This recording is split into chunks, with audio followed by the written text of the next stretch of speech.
Hello everybody, welcome and thank you for coming out on such a chilly evening. A special thank you to Plascon, who's represented on the panel here.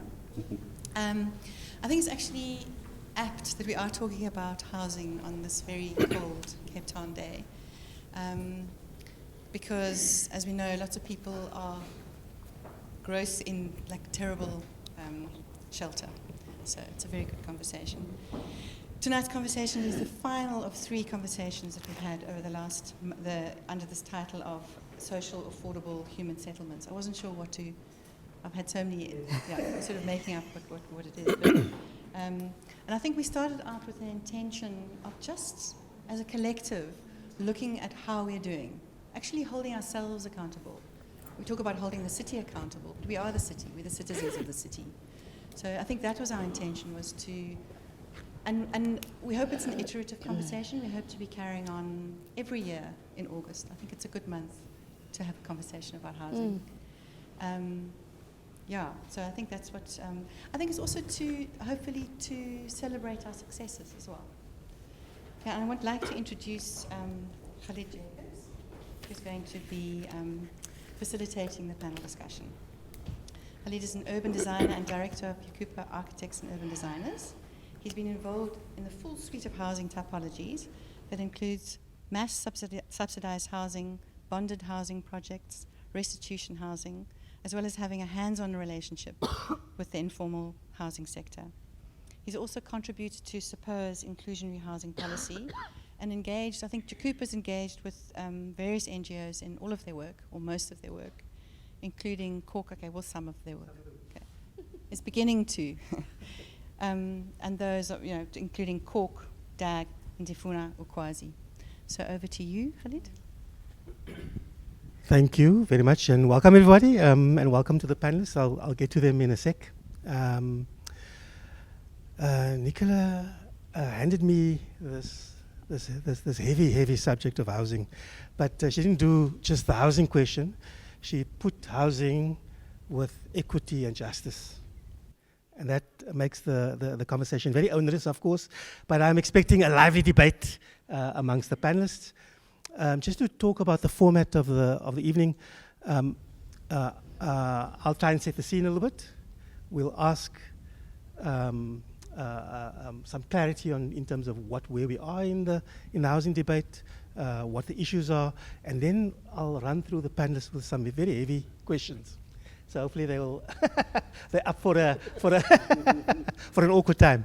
But the purpose of the conversation, and I think the intention is the conversation. I will also ask you to join some of the conversations. I know some of you, I know some faces, and I know generally what your role has been in the issue. So let's have a conversation. The objective, I think, is that hopefully we'll all have a better understanding of the housing problem, and that we come away with some very practical suggestions, if not solutions, on how to achieve equity through the provision of housing. And probably more importantly, what is our role in it? What are our roles in the housing debate? And I know that many of us sitting around the table have been involved in, particularly in the housing for the poor, but it unfortunately is way too few of us. And I need to understand why that's the case. So there's some rules. If I can just put the rules out. No spitting, no backstabbing, no eye gouging, but arm twisting. Arm twisting is welcome. Okay, so we expect you to get involved in the conversation. So the question we have this evening is, what is the role of affordable housing in fostering equitable cities? And I just want to start, because the question is obviously framed in an attempt to be topical on the one hand, but these are pressing issues. And there's complex issues, and the complexity lies in everything, and not only the politics of the environment and the space and how housing is procured and the delivery mechanisms. The complexity is also in our understanding of the basics. our collective understanding of the basics. So the question of what is affordable housing in itself is a challenge. And I want to perhaps just frame that question a little bit, is that 80% of our city, 80% of the people living in our city earns less than 20,000 rand a month. A 20,000 rand income will get you either a R500,000 rand bond, 500,000, or it'll get you a rented unit, which is worth 5,000 rand a month. That's what you can afford. And I presume that most of us is outside of that category already. We're part of the privileged. And that implication is that 50 to 60% of the housing stock already in Cape Town is valued more than R500,000 rand. This is existing stock. But over and above that is what is our ability to deliver housing that's more affordable in that sense. So that's maybe kind of a question of affordability, but I don't think it's as simple as that even. The affordability question and how we target housing for different levels of affordability becomes a quagmire in terms of the complexities of who pays for and how do we provide. The foundation of this is, of course, the Freedom Charter. And the Freedom Charter said that there shall be houses and comfort. We don't have a choice in this, and obviously the Freedom Charter was then translated to our Constitution. There shall be houses, and the onus is on government, or ourselves as a collective, maybe we also government, like you say, the city, on us providing houses.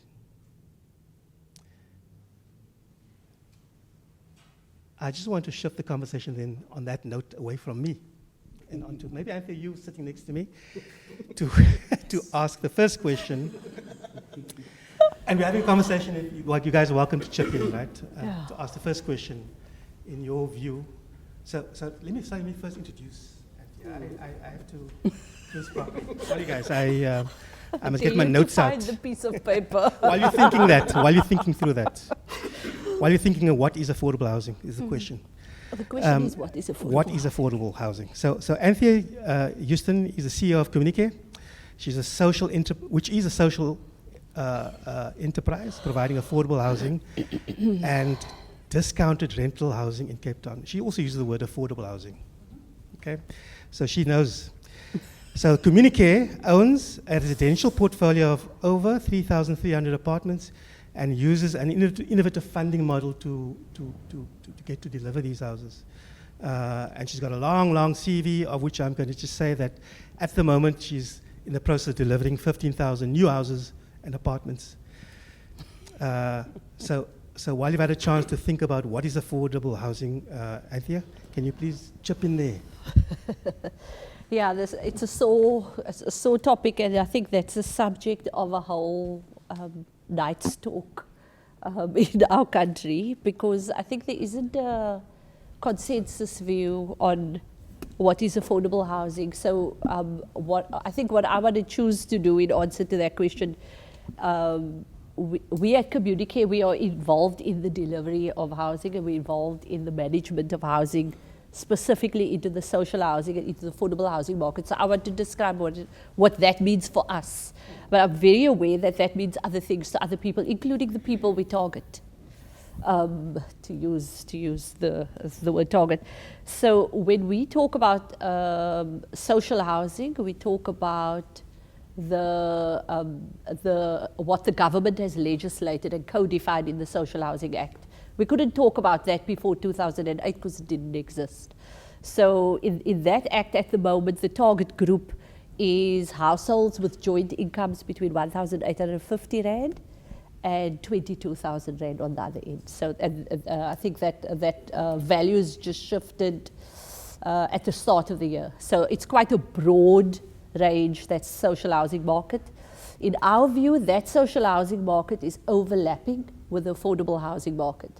And it's difficult because if you ask the person in the street what's affordable housing, what it literally means to them is something I can afford.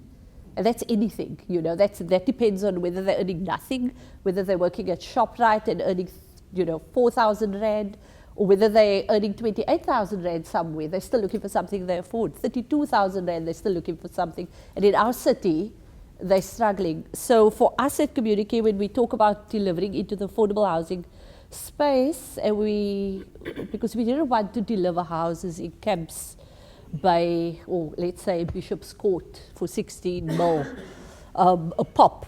And so we would try to figure out how we would define in a way that the marketplace could understand us. And so we link our understanding of affordable housing to the financial services sector charter, where the state is saying, and the financial services sector is committing to the citizenry and the state that they're going to deliver lower down in the market. And so their threshold gets declared or published every year, and we link a definition of affordable housing for us to that limit, and that's 24,600 or 400 or something currently. And then it's anything below that. So for me, that's what it means. I think if you ask some other people here, it's going to have a different meaning. But when I'm talking about it, that's what I'm talking about. Households with some income, maybe as much as 25,000 Rand, but who's struggling to find affordable housing in the city.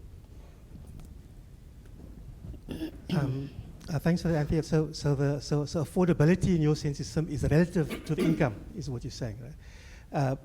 In the question around housing's role in creating an equitable city, though, because affordability may be a millionaire not being able to afford a 2 million rand house.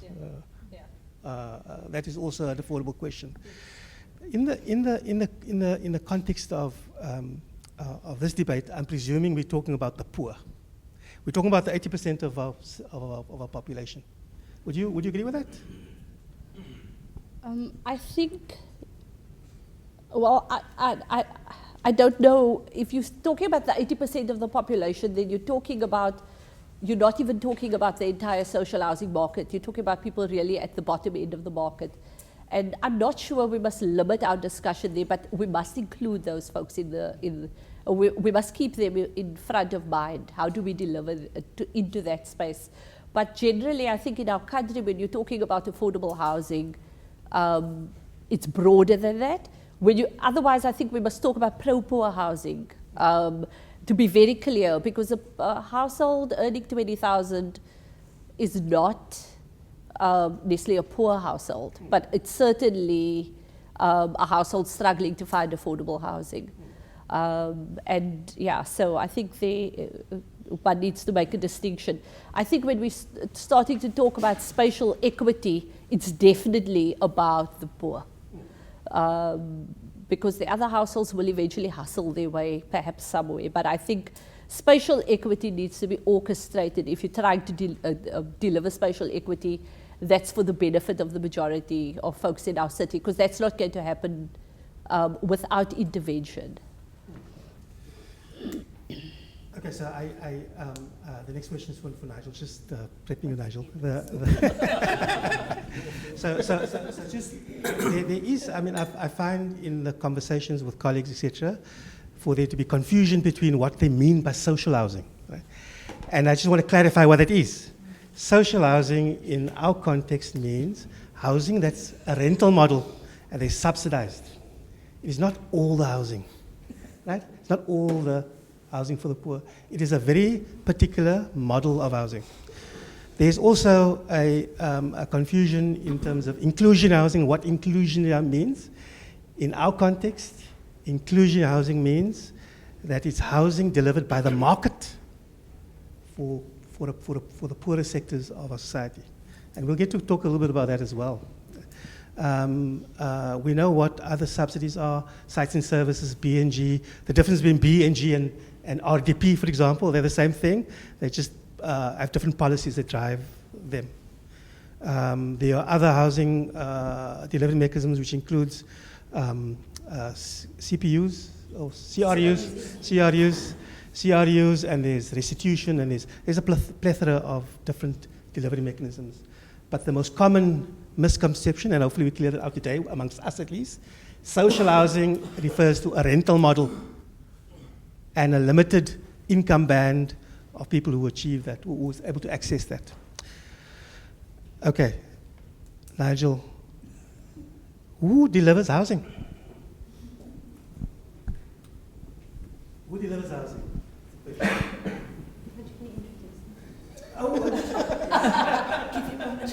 You guys know Nigel better than me. But Nigel has a master's in spatial planning, also an honors in public administration. He spent 18 years in private sector with CNDV, doing some of which was housing projects, right? And in fact, award-winning housing projects. And he's now shifted over to the city, where he's now spent 9 years in the city, and he's responsible for district and local level spatial planning and related mechanisms to facilitate the implementation of spatial plans and development. So he's at the front end of the location of housing. But before we get to location, though, I just want to know who delivers housing in the city. In the city, okay. As a geographic space. Okay, so housing is actually in the legislation a national government function, and they use the city and province as their agents, and they therefore finance the city and province to be able to do that. So that is a mandate that gets delegated down, and that's for which they give finance, and that's why in many cases the particular municipalities only use the subsidy amounts, and some have in the past, I don't know if they still do it, they top it up. So in most cases people would see that government is responsible for delivering housing, but it's actually it's much broader than that. It's something that both private and the public institutions needs to be championing, and social housing institutions take up some of that role. Private developers take up that role as well. At the city side, we've also seen that the individual owner could also help in contributing towards delivering housing. And so our Deputy Mayor spoke about programs for backyarders, what we call small-scale rental units, etc. So we're seeing it's not a delivery function of just the city. There are individuals that can do it as well as private developers, and as we know, our various institutions as well. But at the moment, it is national, provincial, and local government from a government side delivering it. And then, as I've said, we've also seen those other players being part of providing that need. And I think there's a practical reason, is that the government cannot produce the amount of housing opportunities that's needed to cope with the growth that we're actually experiencing. And I'm not talking about people coming into the city, just natural growth, backlog. There's just an inadequate amount of delivery from those three spheres to be able to do it. And that's why housing should be delivered by all players. The government is a key deliverer of housing through province and the city, but also through the likes of Anthea and a cohort of social housing institutions and the like. That's right. But I just want to, let me just introduce Adi first, because I'm sorry, I'm going to come to you, Simone, but Adi is probably the best place to answer this question. Yeah. So Adi Kumar is the Executive Director of Ndifuna Ukwazi. He's a trained architect and is a housing and land activist specializing in housing policies, community organizing and development facilitation. Adi has worked extensively with South African civil society organizations, and is the former director of DAG. I think we all know who DAG is, and the deputy director of the Community Organization Resource Center. And over the last 20 years, he has worked on post-disaster, post-conflict reconstruction in India and Lebanon, and informal settlement upgrading across the continent. And I think I was one of the first people Adi met when he pitched up on our shores. And it's been great to see you grow in our issues, Adi, because you well versed in international housing issues as well.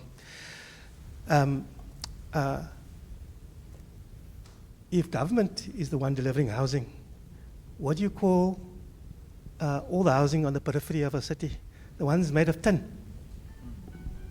And is that a valid housing solution Yeah, I mean, I was going to say that actually the most affordable housing is putting up a shack on a piece of land.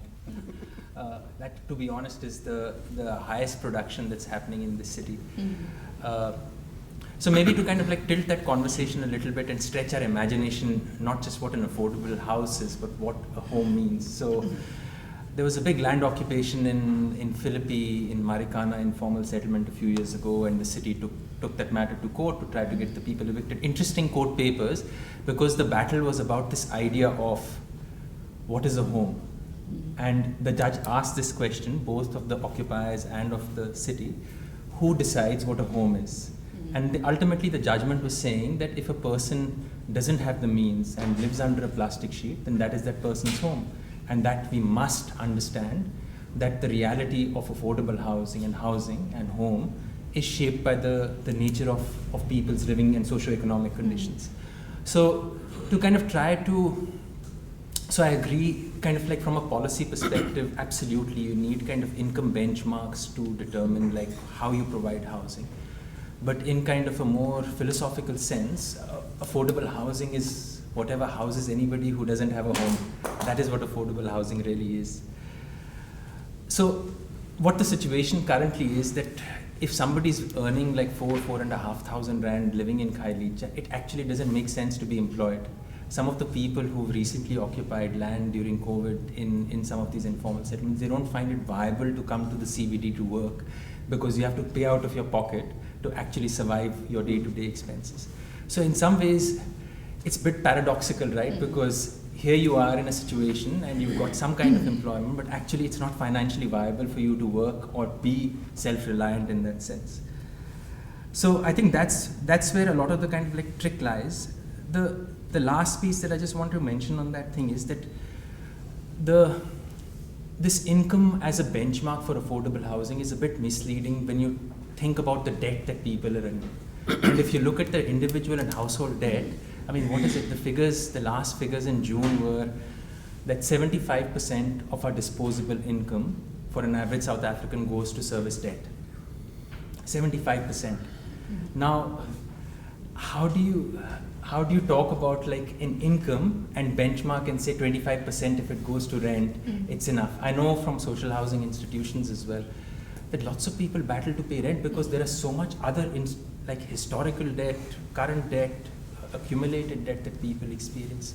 So when we speak about affordable housing, we have to be able to gauge not just the income, but also understand the socio-political context in which people are surviving at the moment, both pre-COVID, but also post-COVID, which has created obviously a new reality around that piece. Yeah, I'll leave it there. No, you can't leave it just there. Don't interrogate me, okay? What I'm taking from what you're saying is that there are many forms of delivery of housing, and that government is one of them. The NGO / social entrepreneurs is another one of them. The market has got to be one of them. Yeah. And that there are many colors between them in terms of delivering housing. Why is it that housing made of tin is not recognized as a valid means of housing delivery? Gosh, that's a complicated question. So, I mean, as working in civil society organizations, you also get corrected lots of times. There is always this assumption, and I used to hold this assumption that coming from India and looking at like Latin America, you think, why aren't people formalizing? Why aren't people investing? And so the first check was people saying, you walk inside a shack, actually a lot of investment is there. It's not as if people are not investing in their structures. But just that mental shift between like it being an informal structure to becoming what is legally recognized as a formal structure is not happening as much anymore. And there are particular drivers of that kind of thing, partially driven by how the kind of laws work and how the laws get applied. And fundamentally, it's got to do with the idea that we're not willing to accept that the state will never be able to reach the demand, the waiting list, the never-ending waiting list of 400,000 becomes 360, becomes 450, becomes 400, it never ends. The only solution out of this is actually to look at like how people have access to land in the longer term. That is the only way, and there are tried and tested examples internationally which speak to security of tenure, where people have some form of security beyond just looking at getting evicted, but having the right to build, having the right to develop, having the right to perform those functions within a regulatory framework that actually allows for expansion and bending of the rules rather than always being in this kind of compliance mode. Sounds like you want to add to that, Anthea? Yeah, I'm itching to kind of contribute something. I mean, is the problem housing made of tin, or is the problem the insecure tenure that the people in the housing made of tin have where those shacks are located? Because I just think of, I grew up in the neighborhood of Grassy Park. The oldest resident there now is 94 years old. She was born there. And at the time when she was born, every house there was made of tin. And when you drive through the neighborhood now, you still find huge tin houses made, beautifully, and generations of people have lived in it, and it stood the test of time, and people know how to look after it. And that house is not treated the same way by Nigel and his colleagues as the shacks out, encroaching on the ocean up on Baden Powell. And the difference is that I think, is the security of tenure rather than the materials used. Granted, the city is not keen on you guys probably presenting their designs for tin housing today. I don't know what the status of that is. If you could get such a thing approved, but yeah, I think the issue really is about tenure and security. I mean, if I may just kind of come to defense there, Nigel. There's no building standards that prevent you from building with those kind of materials. I suspect there's more complicated dynamics as to whether housing delivered, certainly for the poor, is seen to be sufficient if it's not built with permanent materials. But I just want to, sorry, Anthea, I know you're itching, but I just want to get Simone into the conversation. Simone? Is an architect and urban designer. She's a graduate of UCT and the University of California at Berkeley. So she comes with pedigree, right? As a practicing architect and urban designer, she has worked on the first 120 housing units for returning claimants to the 6.6. And as an academic, she has been concerned with housing and urban design as a way to repair the apartheid city. So not only coming with pedigree, but also practicing what she preaches. But having said that, why have architects been largely absent from this housing debate, from the practice of building mass housing? Okay. I don't know why they've been absent. But I think I could talk around that question maybe. Sure. Sorry, I'm struggling with this microphone thingy. Anyway, now can you hear me? Yes. Okay. I think listening to the discussion as it is starting to happen here this evening, and reading all the literature, and in preparing for this evening, it seems that the questions that architects and urban designers are concerned with are perhaps not always valued by the people who are on the ground trying to make it happen, the numbers, and I guess we architects and urban designers are perhaps perceived as being, interested in airy-fairy stuff, the pretty stuff, the superficial and unimportant, or that's what it's perceived to be. And I think that's perhaps why it's partly our fault. That's incorrect as a perception.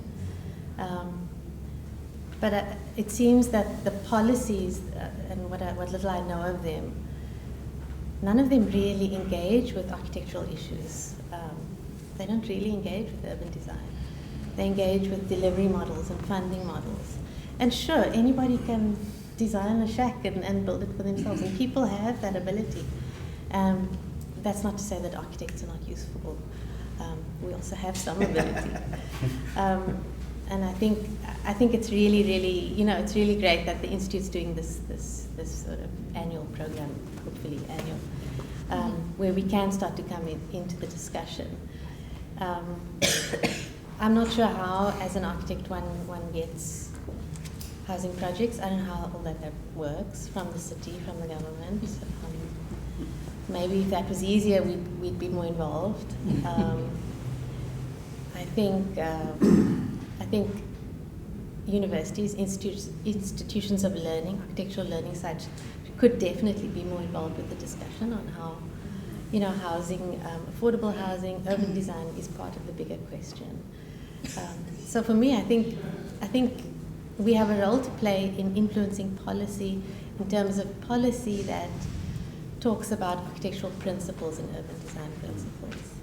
One of the policies talk about, principles like, or guidelines like, every household needs a private outdoor space, or, the value of transitional spaces, or the value of the street as a space.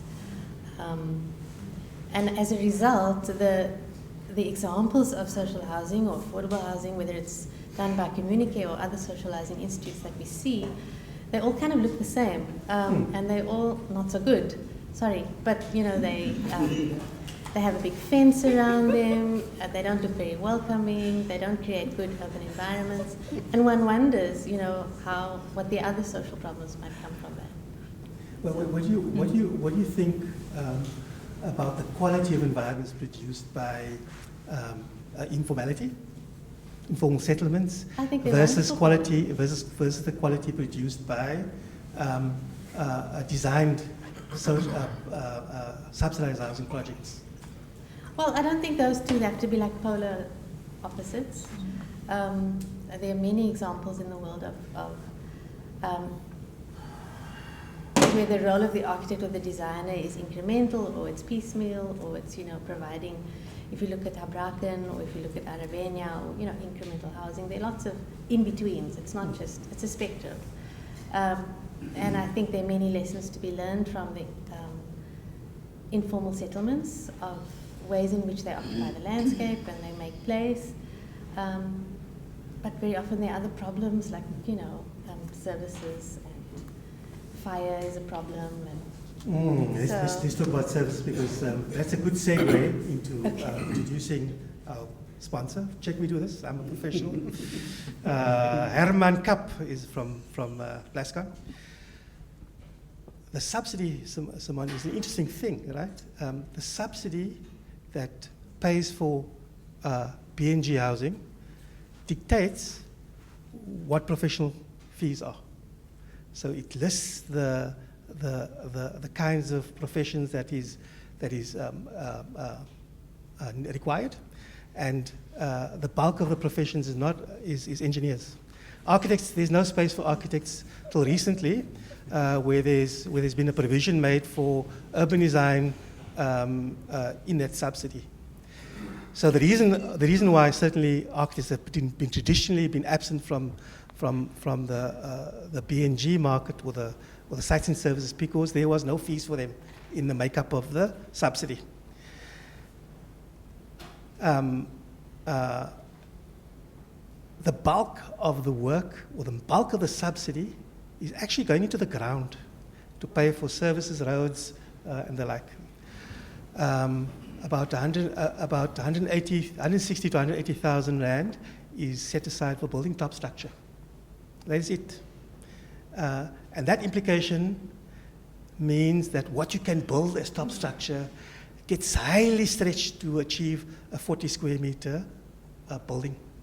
And the quality of that building suffers because there's no money for plaster, there's no money for cavity walls, there's no money for ceilings, there's money for one plug in the house, and it's generally in a plug distribution board combination.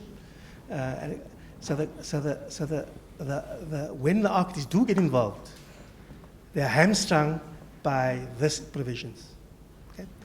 except we have people in the room. I'm kind of eyeing the guys at the back there who have some alternatives for us, and I'll come to you guys in a bit, right?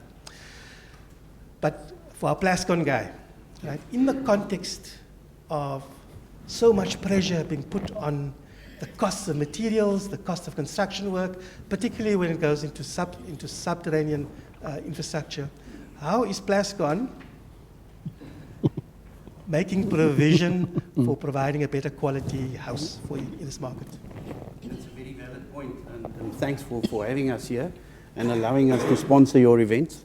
And just one thing I'd like to say is that with regards to costs, the eventual cost, the final cost of a project, one almost must consider that with new work projects, and what all of you would know by now, is that the finishing is only a small fraction of the cost of the project. So when you consider that with new work projects, where we're talking about the paint contract value, where with new work, normally the paint value itself is only about 10%, or even much less. With very large projects, sometimes you find that the paint value is only like 1 or 2 or 3% of the value of the total project itself. And because the labor costs are so much, but with regards to redeck jobs, the costs become so much more. So when you consider, when you're painting a new place, whether it's a low social standing area or a high social standing area, high value properties or low value properties, one must always think about there's no such thing as a cheap paint. And I think it really relates to everything in the finishings. I'm talking about from carpeting, tiles, textiles, cupboards, anything else, lighting, things like that, finishes, that you mostly consider right at the end just for appearance's sake. And there's no such thing as a cheap finishing product, because in the end, if you apply cheap products or you apply very cheap unskilled labor, you end up with an expensive redecoration issue, because you always have to consider that when you're using cheap products, you're going to end up repainting or refinishing sooner than later. And one must always consider when you're looking at social standing issues, and if you're going to, what we think is we're going to integrate low social standing structures into high social standing areas, higher cost office areas with the rental units that's being proposed and so on, and that has been planned and has been built so far. It's always a case that you must consider what is the lifespan going to be of the appearances of the project in that area. Is it going to break down the value of the total area, or is it going to add to it? And I think it's very important to, when you're looking at paints and finishings, to think about whether you should be using your very low-cost housing products if it's in a higher social standing area, or maybe an office area, or an upmarket residential or upmarket business park area, or things like that. We always think about things like the broken mirror theory. I don't know if everybody's heard about it, but basically it means that if you're in an area where 1 or 2 windows are broken, that it's very likely that if those windows aren't fixed, pretty likely, pretty soon, what's going to happen is a lot more of it is going to be broken. You're going to start finding graffiti. You're going to start finding littering, things like that. So looking at a building's finishes in that sense, where you look at the aesthetics of a property and how long it's actually going to look good. Is it going to be a pride of place to the people, or isn't it? And yes, we do have, and I'm sure the other suppliers, the other paint suppliers in the market, they've also got low-cost products for low-cost housing projects. We've got a 4-in-1 textured product which was marketed here with the last 2 sessions that were held here. Fantastic product. It promises so much. But one must always consider that there are reasons why certain products are cheaper than others.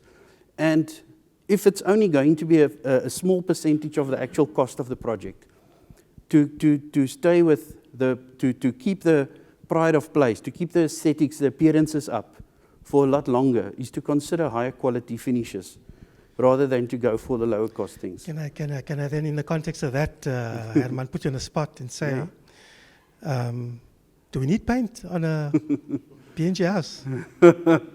Well, there's so many finishes out there. I mean, you need protection for your concrete, for your your structural supports inside the concrete and so on. You need to have that concrete sealed. You definitely need to prevent it from deteriorating. And yes, what I just spoke about, the social standing, and to give somebody pride of place is very important. I mean, if we look at the Boerkaap and all those bright colors, it's become pride of place to have those places painted in those bright colors. Granted, there are certain issues with that, where the coatings itself don't last that long because of the bright colors. Everybody here have seen how dark grays and blacks and charcoals and bright blues and oranges and purples and bright reds and things have deteriorated over time. So it's important to give the people a chance to also express themselves and make the property theirs, and not just have cheap products applied by cheap labor. But the other thing coming into this, if I can mention something about the labor issues, is that we now offer a training program. If you've got a low-cost project and it's specified by Plascon, whether they are purchasing through a retailer, a third party, a grey marketing, or a point of sale at one of our retailers, or directly from Plascon, whether the contractor has an account with Plascon, we still offer that training facility whereby we can send somebody to site and they can actually train the guy on site. And it's not just telling him what to do, how to hold the handle of a roller, how to use sandpaper. They get an actual certification. So we're also thinking about the people applying the products. You know, think about them as well, because yes, you're going to have, if it's a government assigned project or planned project, you're going to have certain restrictions of the laborers, and they have to comply to certain qualifications and things like that. And we can give them a qualification on site to become an artisan in paint, where in the past we used to have that in South Africa, where there were training facilities like Northern College, where they trained people to become a waterproofer or a carpenter or a window glazer or a plumber apprentice or plumber assistant or a plasterer or a bricklayer and things like that, and a painter. And so we're trying to get that sort of part of the industry back, because also it means that the people on site aren't just people picked up along the side of the road who doesn't know anything about paint, but they're desperate for a meal, so they need a job. So the thing is, we want to help those people and uplift them and give them a chance to go away from that site, not jobless, but go into another project where they can actually just grow and go forward. Thank you, Herman. You did very well in the context of tough questions. So well done there. Okay. I do want to shift the conversation a little bit to what is the status of the housing debate currently? Because we've shifted from all sorts of housing mechanisms of delivery of housing, inclusion housing, housing delivered by the market is dead in the water. There was a lot of work that Ndifuna Ukwazi has done in promoting inclusion housing. Adi, have you guys recorded how many houses have been delivered through your activism?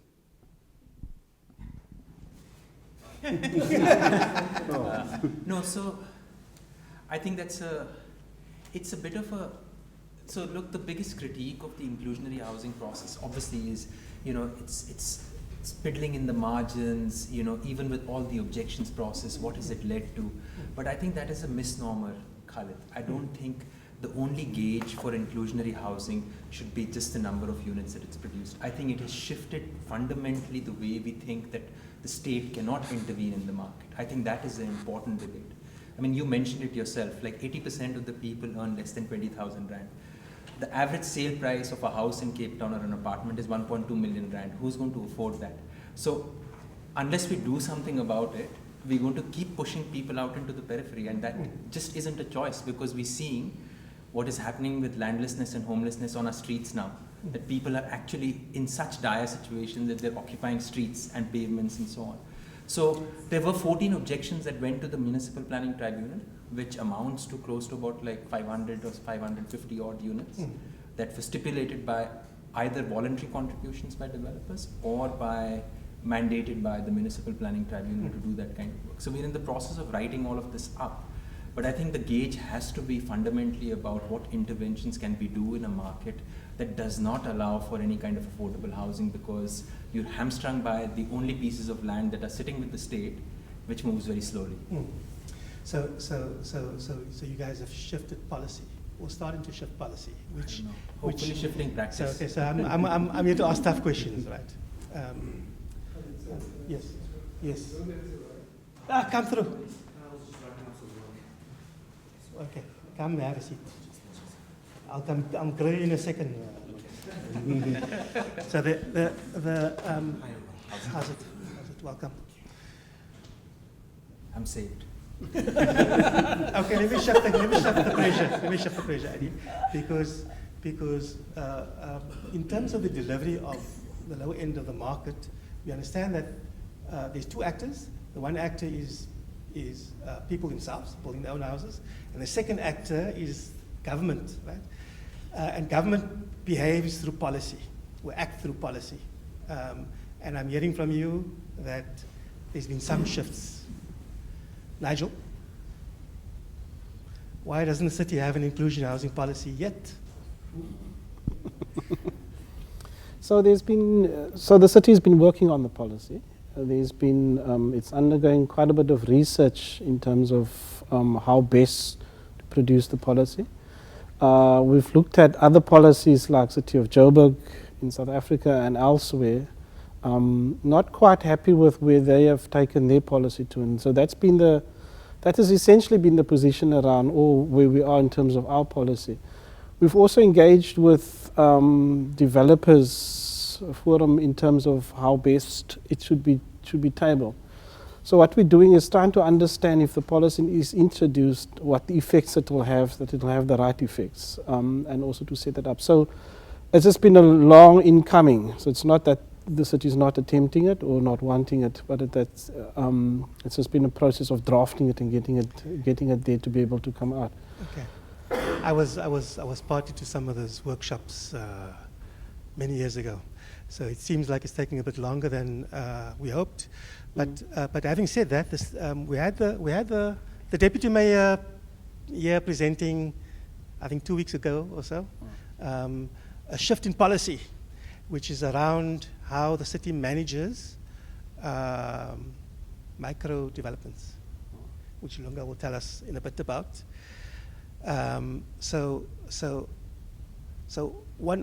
If I may just kind of chip in terms of one of the biggest challenges is that the delivery of housing is hamstrung by policy. Yeah. It is hamstrung by it. The subsidies slow down the policy. We've taken, and Gita will tell, and Alistair will tell you how long it takes to get development rights for a subsidized housing scheme.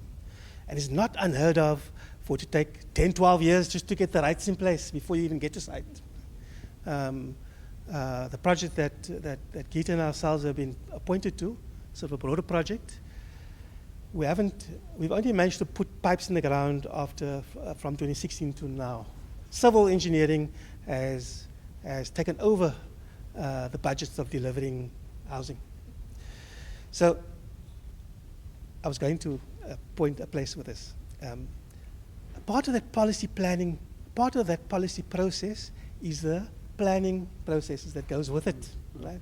So the statutory, the LUPA and SPLUMA and those things, and HIA and EIA processes are onerous and demanding on the information required or the determination of whether they can or can't build housing.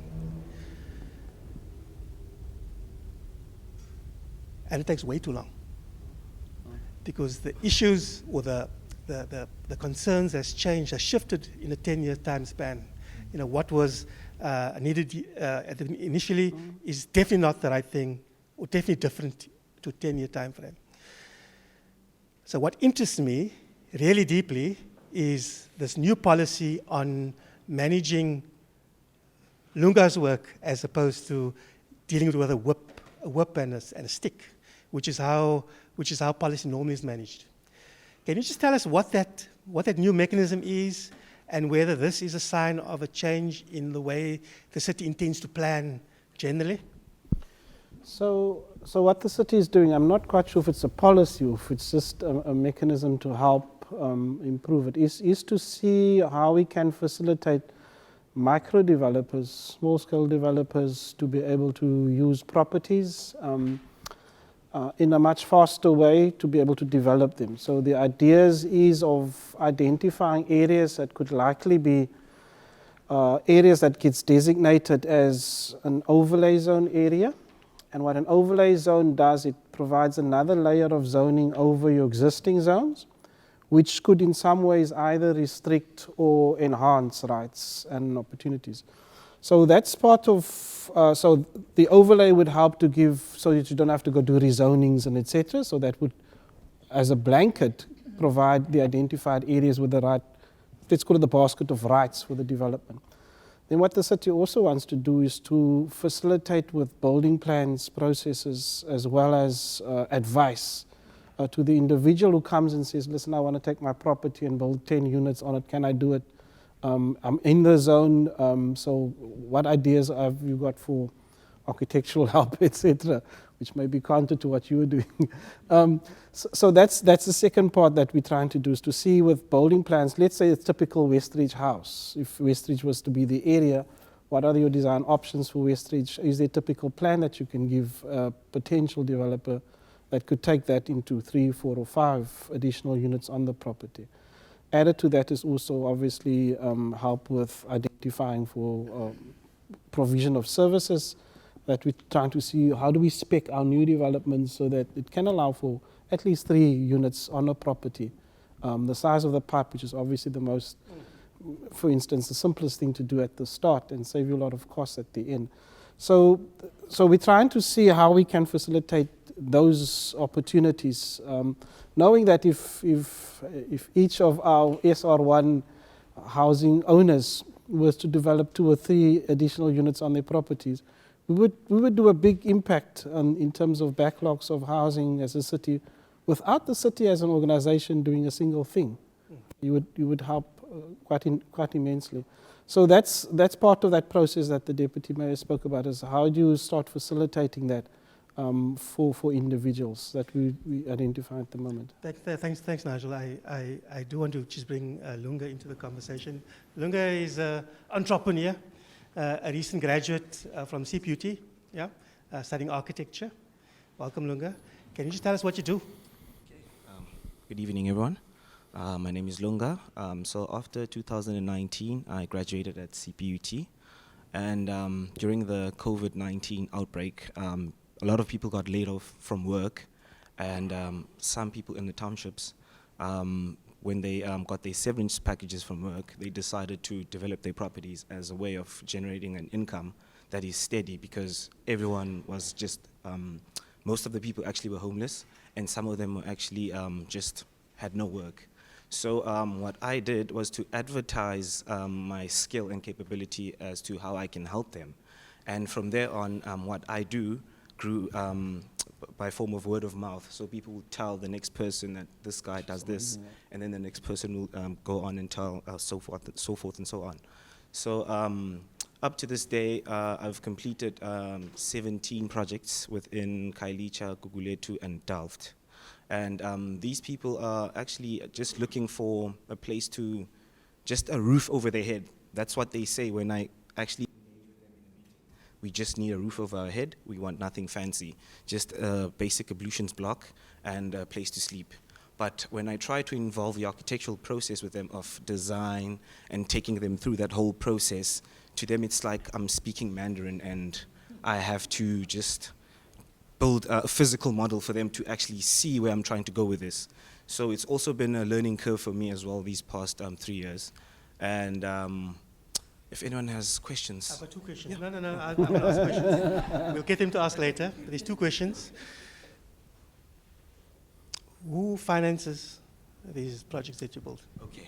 How do you organize the money?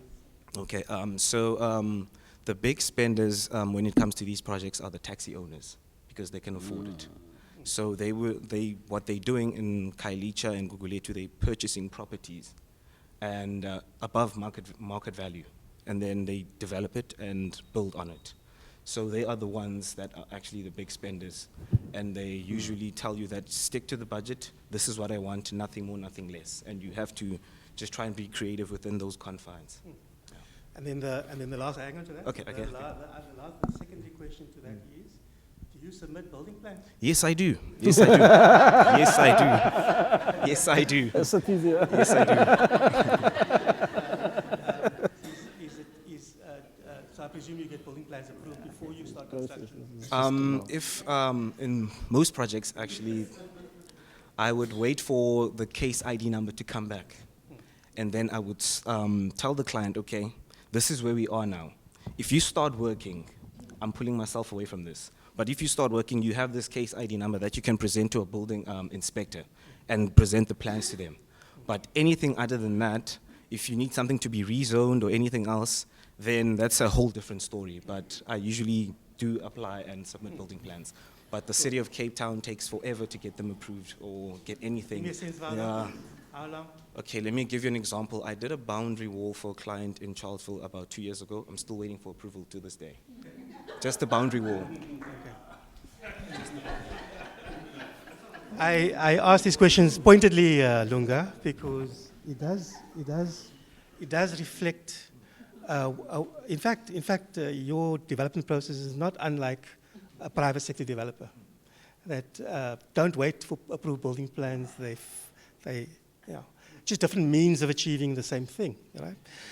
The thing, though, is, the consequence, of course, is, or the implications is that half of a city is being built outside of the rules, and the other half is built within the rules. We all here have the ability to challenge power. Right? So in other words, our clients employ us to go and challenge the rules, Nigel's rules. They employ us to challenge Nigel's rules. I think there's some other city officials that we pick on them. They employ us, whereas in your case, generally speaking, they employ you, of course, but let's say people who build housing, let's say below you, don't have the power to negotiate the rules. So our city is being made in different ways. So I just want to shift the conversation to Simone quickly, just to ask that question, because we have to come to this issue of housing and equity. And you earlier mentioned that architects can bring spatial quality to these kind of environments. So the awkward question for you is, does spatial quality equal equity?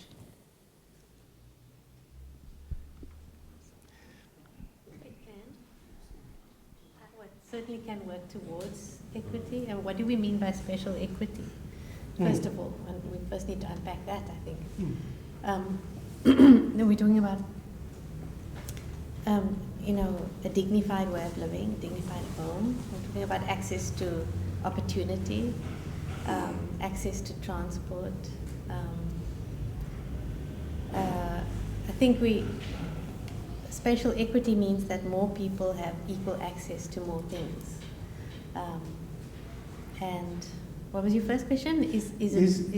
So generally urban designers imagine that they bring spatial quality to environments, right? So we make people feel like they belong, perhaps. I don't know. But feeling like you belong, in other words, seeing yourself in your environment, does that equate to spatial justice or equity in the making of the city? It can, if it's for everyone, if it's for those who have not had access to it before, I guess. If it's only for Caps Bay or Fresno, then no.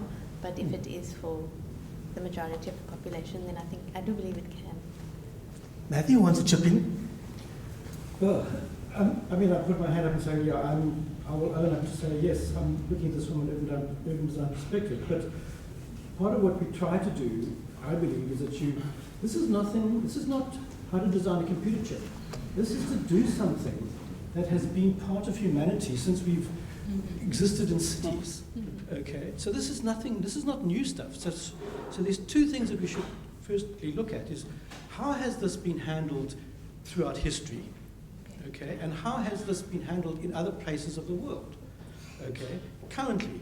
Now we know that there's homelessness in the first world, but I think we've got a different situation. We've got not just homelessness as a sort of a 1% or 2%. We've got a mass problem of the majority portion of our population is in this struggle. Okay, so but we're not unique in that. How about all of South America?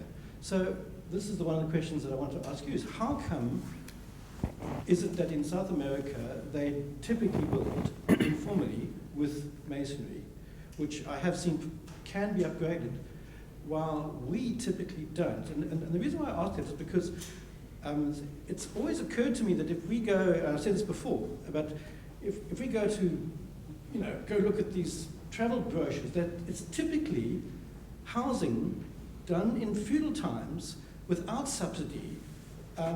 You look at Mykonos and Santorini and the hill houses of Italy. All of this stuff is housing done without subsidy in technologically constrained times, yet the result is definitely something that we all think is fantastic. So what was in place then that allowed that to happen?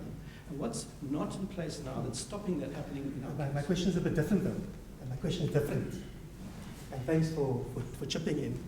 My question is whether quality of the environments you're creating equates to equity. And I have to think maybe not. And maybe I'll bring Piet into the conversation. Piet, you're one of the town planners that I know in the audience. I know Mark is here as well. I was going to target Mark, but I don't see him anymore. Piet, our problem in a city is not only about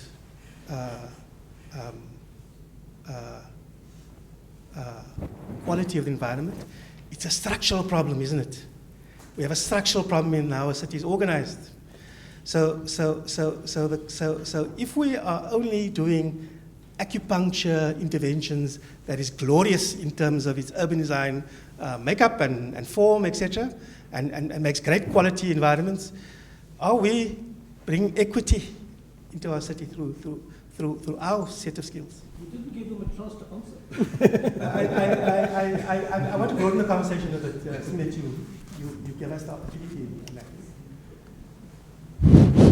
This thing doesn't work. It's for recording.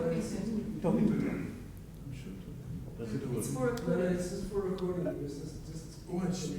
You're putting me under druk here. yes. For me, equity is very important. But I want to answer you at another level, because I believe that the word of housing is a problem. Because what it does, it generates a mindset of single use, of monotony, of sameness, of separation from the city, and in that case it's not of the city. And it's at the city level where the opportunities for the qualities of urbanity lies. There are huge benefits to urbanity because that's performance orientated. So everybody uses the word human settlement, national level, provincial, city. We talk about housing. So is the key not at the level of settlement and the structure of settlement? And then I think from a design point of view, settlement formation is incredibly important, because I think architecture and urban design seems to be an end in itself, because it's product related, but it's a means to another end which lies at that level of achieving urbanity.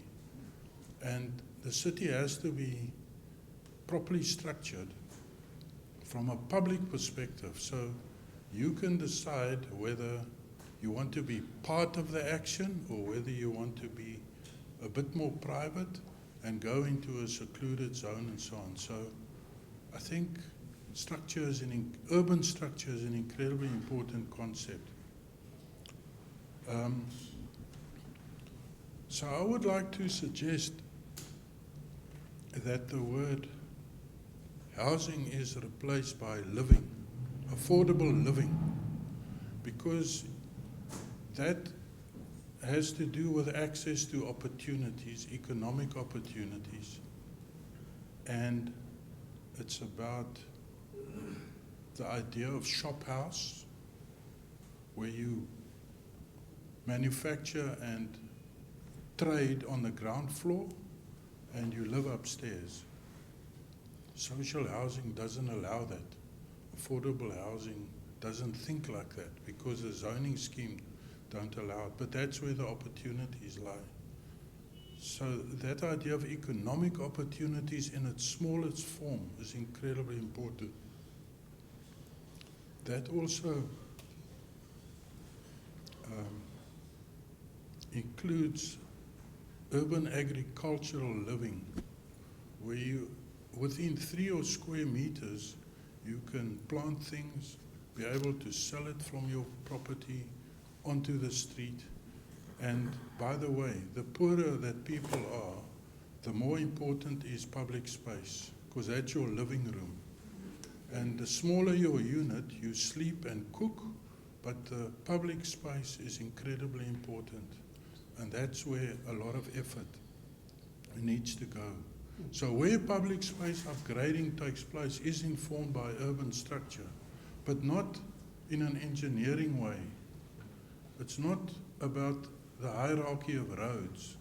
It's about other things which are people-orientated. So I hope there aren't any engineers around here, especially the transportation ones, but they are really messing up our city in terms of limited access roads, promoting dead edges onto public space with rear boundaries facing onto the space, etc., etc. If I may just kind of... So you tricked me in a blik here. I would say I've tried to respond. Oh, okay. You still got more to say? No. Because I do want to test this thing you say, Bint. That spatial structure is important in bringing this idea of equity into living environments. Gita, we've had a string of MSDFs that started out with, in the 80s, if I remember correctly, nodal development with corridors. It then shifted with a different political dispensation to focusing on the CBD as the diamond, and the link to Belleville as the focal area for investment. And now we've got something like a purple turtle that kind of is meant to. The blue turtle. Purple is the club. The turtle. The blue turtle. But the point is, the question is, these were attempts to change the spatial structure of a city, the spatial structure of the apartheid city. Why haven't we been successful in these policies in changing the structure of our city?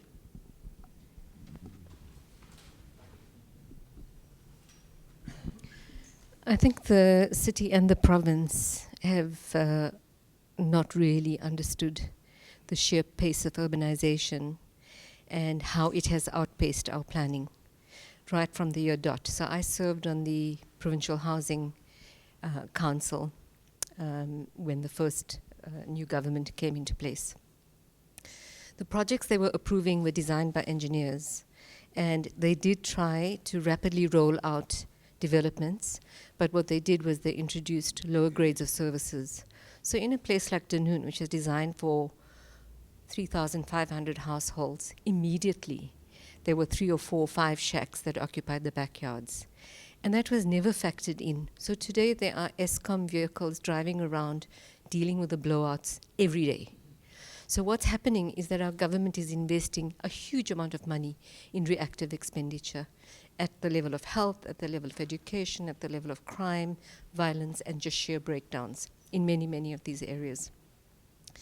If we historically map the layout of the city, we'll be able to see where there's opportunity for intensification and densification. I agree with the principle of intensification and densification. But the actual costs, the transactional costs and time involved to do that is not going to be enough to deal with the backlog. So right now, if our backlog is 400 to 500,000 households, including some of the backyards, today I was just grappling with the figures that the CSIR is throwing up, that is saying that our city population is going to be doubling by the year 2050. Now we've got to take that in mind and work backwards and say, how do we get out of this crisis management position in order to not continue this futile journey that we're on? Province gets an allocation of about 2 billion rands per annum, which is then split between all the districts, and the city gets the bulk of it because the metropolitan area has probably up to 80% of the demand for housing. That's split between provincial government and the city. Typically, housing for the poor has been regarded as an engineering services thing. It hasn't, although we talk about one city, we don't design as one city. We don't design these areas as city pieces. We design them as emergency housing. And I think that's a huge problem. Now, about 15 years ago, we decided to try and work from the inside out because we had been involved in the Philippi area. And we did an assessment of the public space system, and a lot of the existing areas throw up very interesting anomalies from an urban design perspective around what you can do.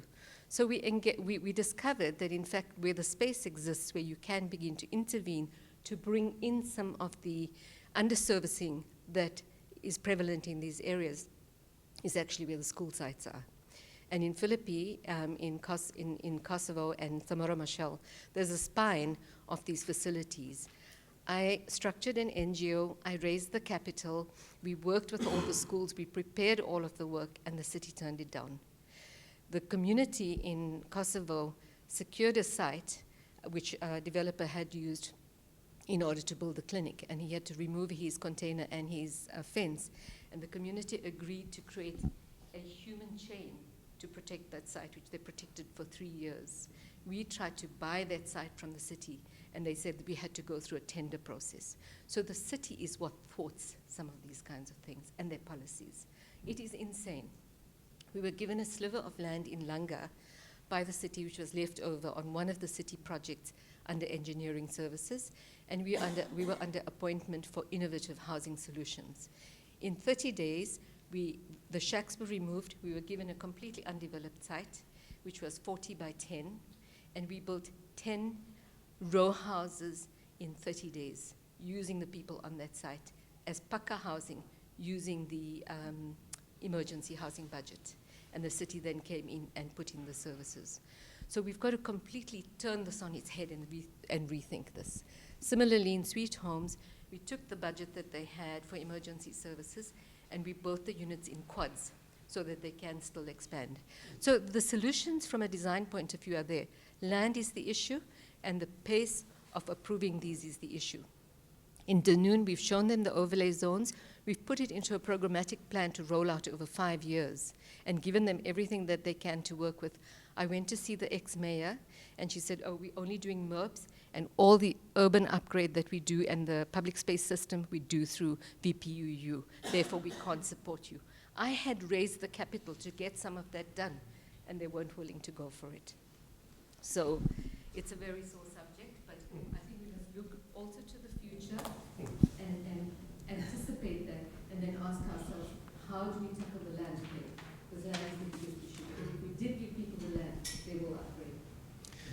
Thanks for that insight, because I think we come into some position that our policies and the bureaucracies are failing us in this delivery. It's exceptionally complex, and it's way too onerous for the 80% to access. So Jackie. Yes. I ran a program with Professor Herman with the provincial government, where we took the total housing backlog. This was about 12 years ago. We took the total housing backlog, and I showed provincial government that if they took the time frames that it takes to do emergency services and then plan and then upgrade, etc., etc. And if we actually roll them out in sequence against their budget, and we ran a financial model on this and a numerical model on this, we do not have enough professional skills in the city to be able to support the rollout of those. We should all be structured in teams to actually support that rollout on a sequential basis so that we can deliver this. Do you know what they did? They created these tenders where they got teams of people and the brief was completely up the pole. They treat us like they're procuring toilet rolls. We are not fucking toilet rolls. We are a scarce skills services sector with a huge problem on our doorsteps. We need to wake up. I had a conversation a bit earlier talking about exactly the same thing. There's a young man, I don't know what your name is, sorry, you wanted to contribute something. Thanks, Khalied. I think firstly, thank you to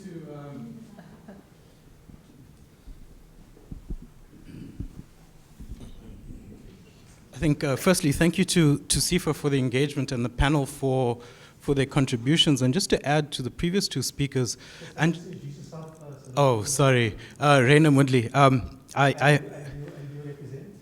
I many hats. I think this is just in my personal capacity, just in case I get trouble elsewhere. Is that, and I think taking it one step above the city. I think if you're looking at housing, which is intrinsically linked to planning, is that we sit with very inflexible frameworks. So we're looking at the alignment between national, provincial, and then the city. But even if you're looking at national, for example, we've got 2, maybe 3 national departments that are probably driving the housing agenda. So Department of Planning, Monitoring and Evaluation, Rural Development and Land Affairs, and then COGTA, Cooperative Government and Traditional Affairs. But within that 3, they all split in terms of their different mandates. So COGTA, for example, has the Integrated Urban Development Framework and the grant and the new DDM, which is now a presidential special project, if you want. Saldanha, if memory serves me correct, is the first DDM within the Western Cape. And the arguments or the comments that we're making here so far is that the draft NSDF, or the National Spatial Development Framework, is hoping to sort out all of these issues and to create the alignment between national through to local. But the problem is, and this is what Gisa was mentioning, is that there's no implementation capacity once it gets down to city level. And even if we're looking at city level, and if you're looking at the different plans that we have, we've got land use planning, we've got the district models, we've got the MSDF, the PSDF. None of those 4 plans talk to each other. All of the districts have their own district plans, but if you actually break down the district plans, they're all in silo, even though the different districts sit next to each other. And then in closing, I think there is a time and there is a space and there is a place for the different types of urban form and structure with regards to housing. And I think within the category that we're talking about in terms of housing for the poor or social housing or affordable housing, and in a conversation with Adi many years ago, the problem of housing has been solved, and it's been solved by informal settlements, and it's been solved by backyarders. The issue is, how do you now start to address tenure?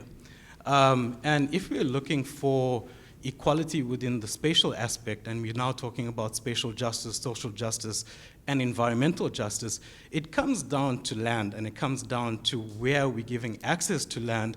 And if we are looking for equity, that can only happen if we start to create inclusionary housing facilities in well-located land. I mean, the solution seems very easy. It's working within inflexible frameworks, and frameworks that take a long time to get approval. That seems to be the biggest stumbling block. Thank you. I just want to qualify what you say. So you make a lot of good points, right? But I do want to qualify what you say in that a national government is equally poor at delivering housing. In District 6, it took us, you and I, from 2013 to date to deliver 108 houses in District 6. And it's not handed over yet. Still, half the houses still not handed over. So there's a complexity across all levels of government in terms of making policy work, in my view. And policy, we have beautiful policies. I think we have beautiful policies. But there's a gulf between the drawing up of policy versus execution. And that perhaps is where I think there's a role for us. And And I do want to just very quickly, I know we're running out of time very quickly, and there's lots of hands up. I wasn't a girl, Jackie, but you offer the hook for a moment. But Mark, I see you put your hand up, but I want to couch whatever you're going to say in beginning to think about what our role is and how we can deliver houses as opposed to respond to policy, etc. And maybe we simply accept that informally made houses is a valuable contribution to the housing stock. But in terms of our role, right, you and I, town planner, architect, urban designer, what is our role? What can we do to begin not only influencing policy, but to help deliver? What do we do differently?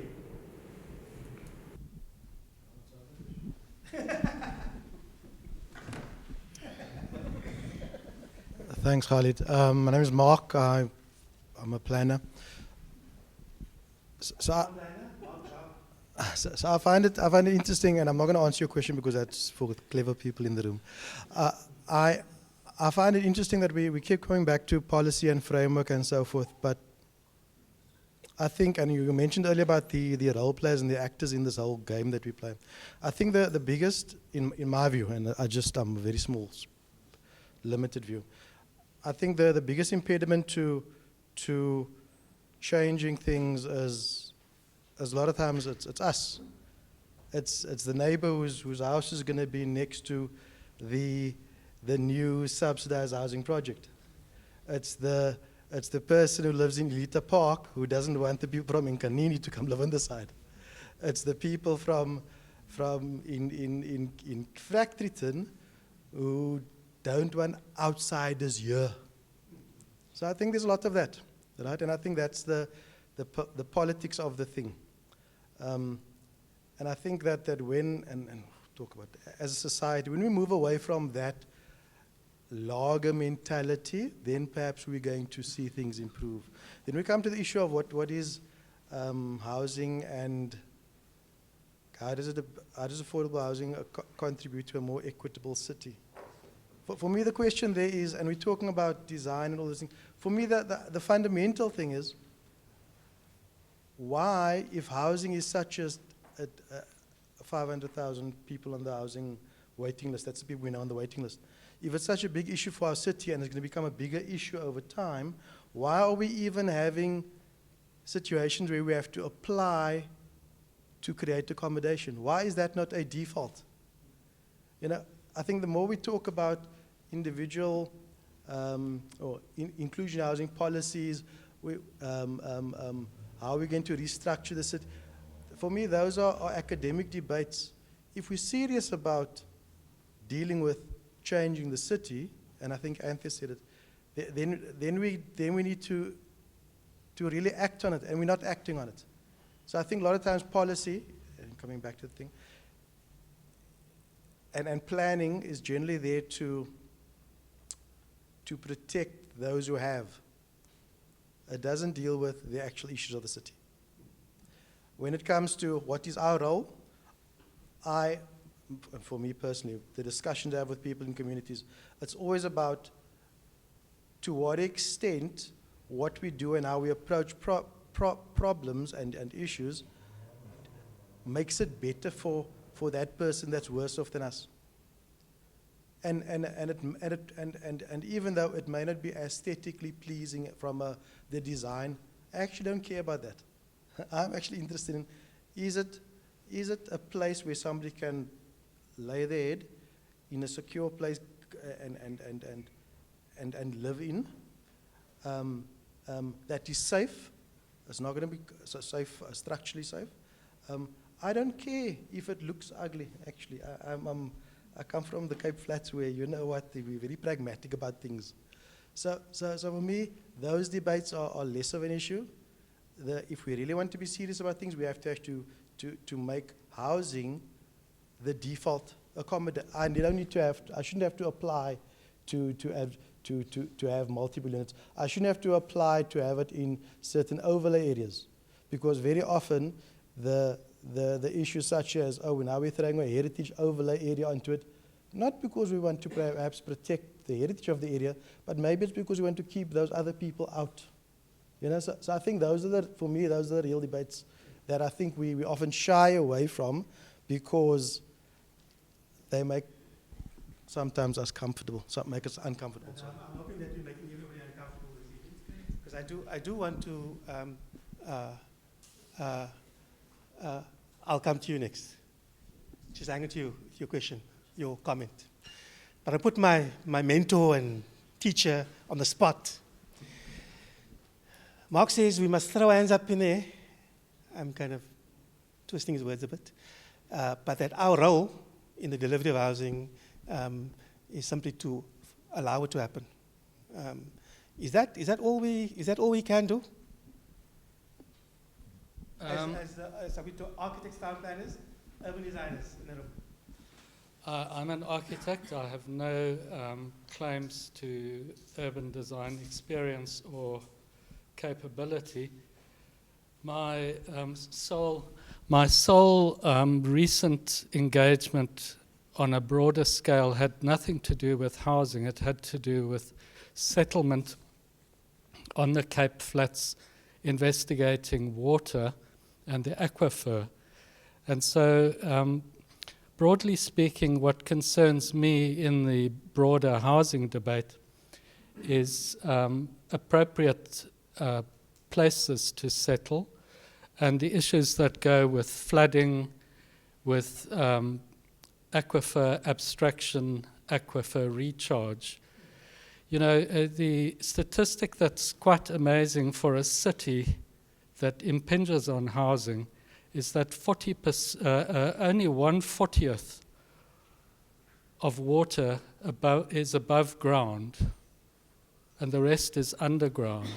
Yet we're building and compromising future resources by positioning carelessly. And, you know, the question that arises there is land as a resource, as a space to claim, and ultimately as a space to have title to, is a absolutely constitutionally supported agenda. Land in itself is not necessarily the answer. I think the living unit is the answer. The unpacking of typologies to come to some simpler, more along the lines of the corrugated structure, because a lot of us are simply becoming urban nomads. We need safety, we need a number of things, but we don't need the types of conventionalized spaces that are programmed into many policies. In other words, if the bridge has to be made between the shack or the informal structure and the rental unit, social housing, there has to be some other engagements, because mostly you need some privacy in your life. You need a safe space, you need darkness, silence, all those things. But it's not always spatially driven. You know, somebody said to me once, in some countries, you listen away to grant privacy rather than to deal with it at the usual level. So I don't know, I'm rambling a bit, but I think the issue for me is we have a city that is expanding, and that seems to be the logic that is operative, yet the issue is actually about a kind of shrinkage that architectural understanding can bring to the problem. I can't. Good. No, I think what I'm picking up from you in particular is this notion that spatial justice is not only about people. The environment, the ecology of the environments we create is also about justice, and needs to be sort of layered into the debate. I've been neglecting my panel, I apologize, but I do want to take a comment. I promised the young man on the other end that he's going to take a comment. And then we'll try and wrap up. My name is Bruce Wilson. I run a small architectural practice. We work across the sector from the 40 square meter unit up to a 400 square meter unit in Camps Bay. By the way, I just want to reflect on DAG, who said it best in their beautiful 2022 report around all the stuff around policy. Our problem is not policy, our problem is a regulatory position. We know for a fact, out of MPT, the planning system has hoisted itself by its own petard, by their own admission. 80% of MPT cases are now admin penalties. So eventually the planning authorities will say, okay, look, we've beached ourselves. That will come over time, we know that. So in our office, what we're trying to do, and this is what I want to pitch to the floor, and I'd love to get feedback on this for the sake of our practice so that we can become architects who engage more. I have two heuristics, and I'll try and do this very quickly. Fundamentally, there's agricultural land and an end user, and the process in between of rights, water, civil engineering, development, finance, asset management, marketing, sales, blah, blah, blah, the property process. Here's a room full of people who are passionate about delivering housing for poor people. Okay, there's a whole industry full of these people. So I can go talk to a whole ton of ecologists, planners, civil engineers, estate agents, banks, whatever, who are passionate about this. So my position, I have two sort of things that I'd like to propose to the floor.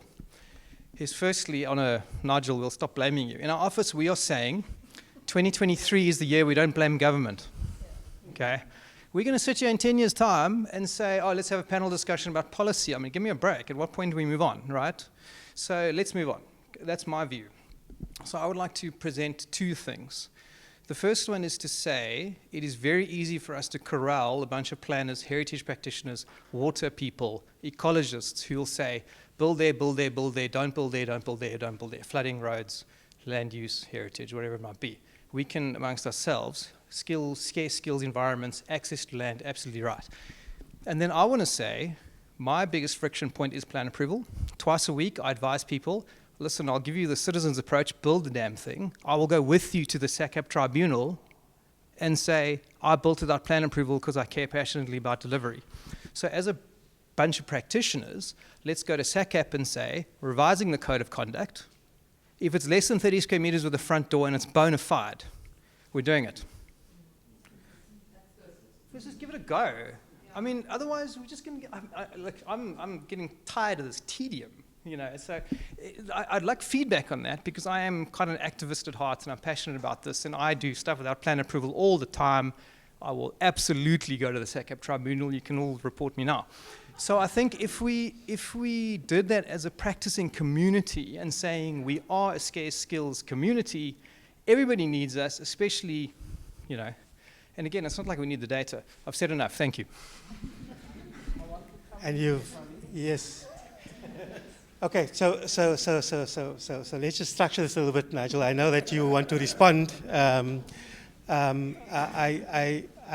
appreciate everybody hanging around because I think we can go for a very long time with this issue, and we can provoke a lot more responses. You know, I've got Jackie and Lucian still in my sights. I haven't gotten to you and the young man there, but I do want to return to our panel because I want our panel to first wrap up. And the question is, Nigel, before you respond to him, the question is, how do we synthesize the conversation today, and whether there are takeaways we can take on today in terms of our practice, your practice, your practice, your practice. Okay.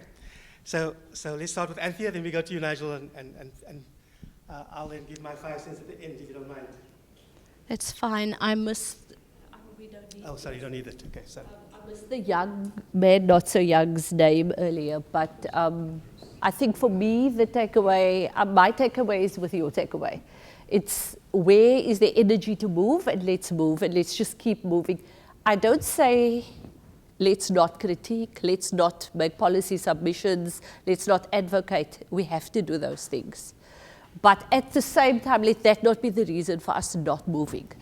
And I think if we all walked out here with a commitment to push and then to also pull, Because I think when we demonstrate things that work, we start pulling the system in the direction we want, but the system won't move without the advocacy. So we need both those things, and I like that for me as a takeaway, that affirmation of the approach that I'm working with. The way I was synthesizing some of the discussion, certainly not all of it, but it troubles me when we think there is definitely social production of housing. People are providing their own shelter in the absence of the state or somebody else delivering it to them. The problem I have is when we want to equate that to spatial justice, because it really isn't in our context. It could be. If you manage to get your shack set up near a place where you work, where your kids can get into school, even if you don't have tenure, if that location is working for you, great. But most of that social production of housing that's happening in our country is not, and in our city, is not happening in spaces where people are thriving. People are not thriving there. They're just marginally better off than when they were sleeping under the tree. So now there's a tin roof over their head, and it's flimsily held together, and when there's a flood or wind, you know, there's a mad scramble, and every now and then there's a flood, and the council comes with a parcel of timber and plastic sheets, and you start over. People are not thriving there. People are spending either no income traveling to nowhere because there's no point, or they're spending all their income traveling to somewhere. So for me, if we want to talk about spatial justice, I think it's about, are people safe and secure where they're living, firstly? Are women getting raped? Are children safe to go to the toilet in the middle of the night? Are people who are different secure, physically secure? And then the second thing about it is, are they able to thrive? And if they are able to thrive, they have to have proximity to the amenities we need to thrive. And they have to have proximity to economic opportunity. And that's either right there where they can walk to it, or public transport that works. Unfortunately, the transport people need to come to the party. So for me, those are, you know, I don't want us to start saying, look, let's just get the shacks legitimized. And then we're good to go. Okay. Yeah. Thanks for the insights, Anthea. Nigel? Thanks. Yeah. So a lot of time has been spent tonight on the policy and the regulatory environment and the challenges that there are. But that is, at this stage, that's a given for us. Government is an organism of policy. It's created out of policy. We can only do what is provided in policy. Any time to do anything else, we all fired right at the spot or before commissions and etc. So the regulations environment has developed since 1994. The lawyers will tell us more acts have been written this side of 1994 than all the years before 1994. And we've become particularly litigious and wanting stuff to be in legislation, every single thing and regulated.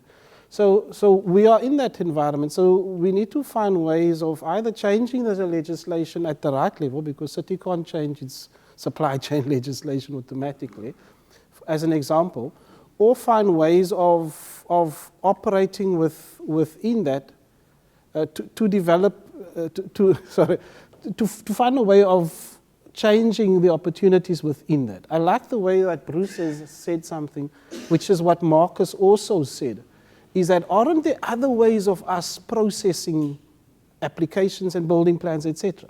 What if architects could sign a building plan and say, we've built this, and we've taken responsibility for having built this, that's fine. Link it into your system.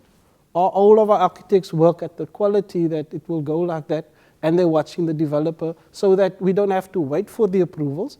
We've come and we've certified because we know we've got to look at all of this, that, and we've linked in. So that kind of way is something we should be thinking about as architects, not just building and not getting it approved, for instance. As saying, aren't there other ways of getting the same thing that you want as a city? So the city needs to know how much services do we need to provide. Is the guy building on his property, not on the other person's property? All those kind of nonsense. So isn't there another way of doing, still achieving the goals of good regulatory environment, etc.? But I think where I was hoping that the discussion would go to tonight is the sense of how do we make a change in the environment as a city. So at one level, it is a structural thing. Equity is about, at one level, it's about creating opportunities, I think, from a spatial side for the people at the right places so that they could have that access to the things that Anthea is speaking. And if that's not possible, how do you create that environments locally for where people are right now so that they can have the same quality environment that gives them that kind of equity? So for me, it is also about creating that delivery for the people, because a lot of people do aspire to have a brick building, nice finished product, and how that can take place within the environments that we are, including the numbers of delivery that we're needing to achieve. So I think there's a lot more of the discussion that we need and how we can try and maneuver through the systems and change the systems we're required to do it. Nigel, thank you for that. Simone? Thank you. I think I agree with you. I think there is a lot more discussion that needs to happen and a lot more rigorous interrogation of the systems that exist. Yeah, I also agree with you, Anthea, that we must be careful not to over-romanticize the shack and the tin house. We must be careful or exercise caution when we say things like it's only land, that land is the only answer. I think that can go terribly wrong, but tenure, I think we need to extrapolate and figure out what all these terms mean. I think the major takeaway for me for tonight is there's a lot of frustration amongst all of us, and everybody actually wants to do the right thing. So, yeah, just need to talk more. Thanks, Simone. Adi? I wouldn't ever say it, but I agree with the city. I agree with you, Nigel. Yeah, so maybe, so I used to work heavily in informal settlements. And the reason that I stopped working in informal settlements was a particular incident that happened where we were trying to put toilets and taps in a very tiny informal settlement in Kensington. 18 households, they just said, like, can we have some taps and toilets?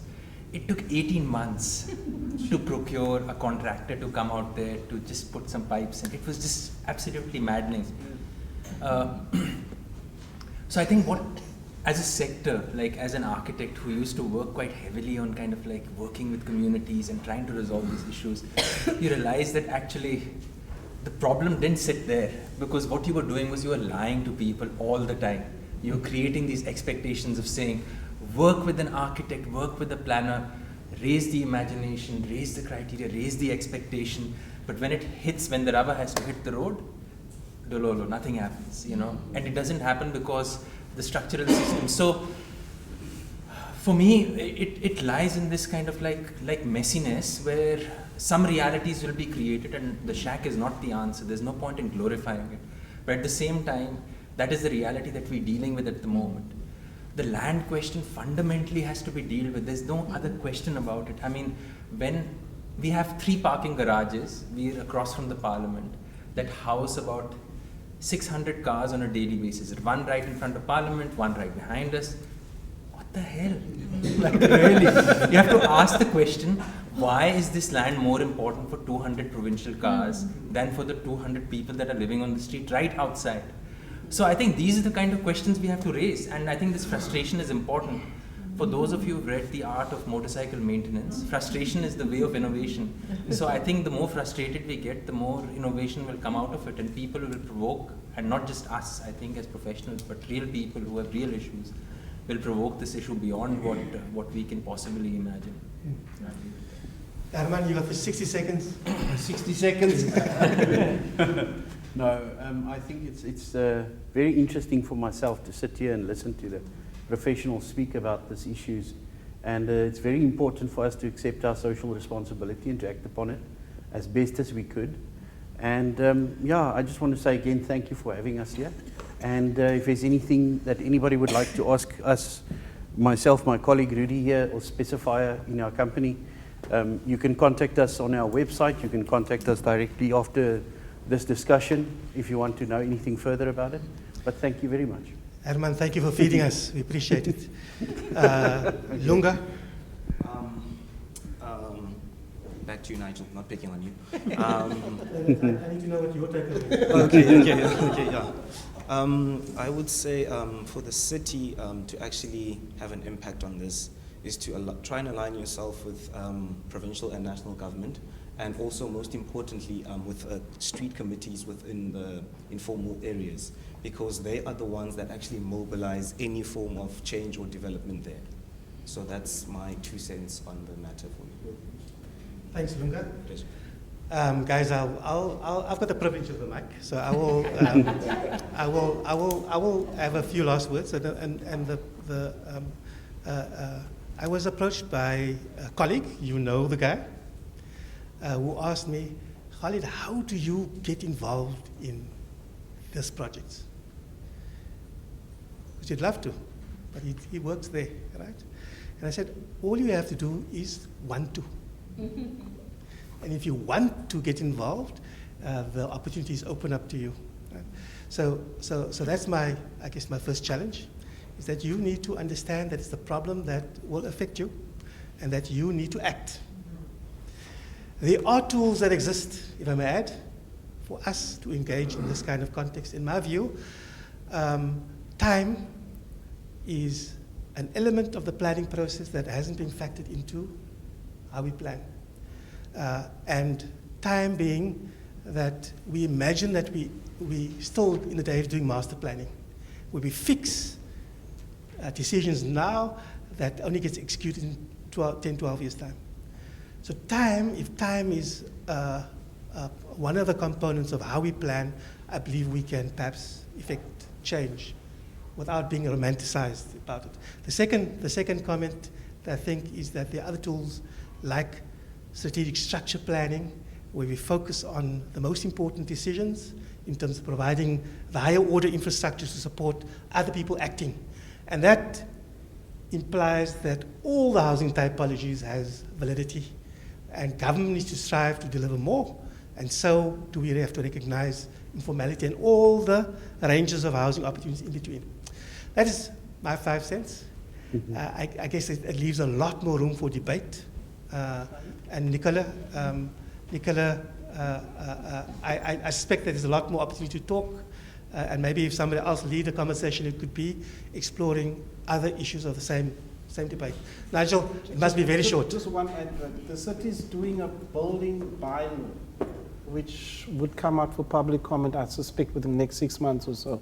I think it may be useful for the architects to have a look at that, and not just look at what they want as products, but also think of the process that we were talking about, approvals and etc.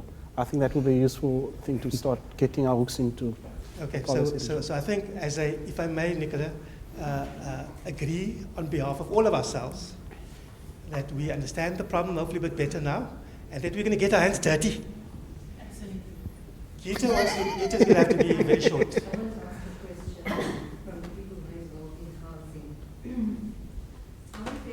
Are we facing a future where housing is largely going to be serviced sites from now on? That's my impression, that we're moving more and more towards that, and if that is the case, how should we be thinking about that? And I think that warrants a whole separate discussion. And she's going to ask that question in 1 minute, please. That's all we have, Anthea. The young man there wanted to say something, but unfortunately, I'm going to cut it short. Sorry. Gita, thank you for conspiring with me, because I cut off my takeaway with what I thought that stuff that I said meant for you architects, because I'm not such a built environment professional. And the policy environment is moving back to this. There's a movement toward going back to a site and service scheme solution. I think it's the wrong solution as much as land is the problem. I think it's that solution as its time has come and gone. The population is doubling at alarming rates, and we can't actually give everyone a little piece of land unless it's a really shitty piece of land.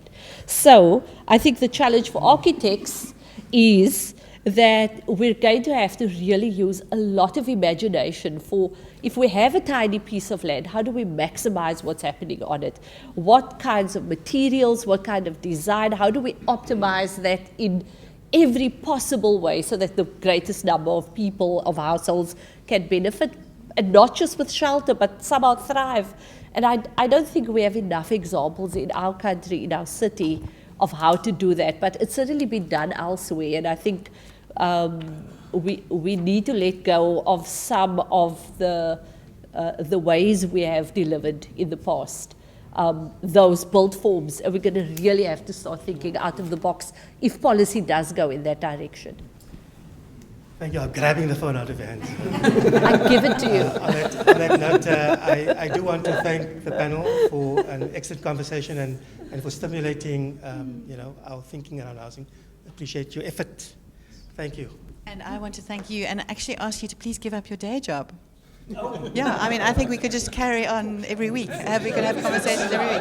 I mean, I think what is fantastic, actually, was that we kind of made this up. I mean, we all just said, let's just have the conversation. And I can think, it's not an annual thing. I think it's an every 3 months touching base.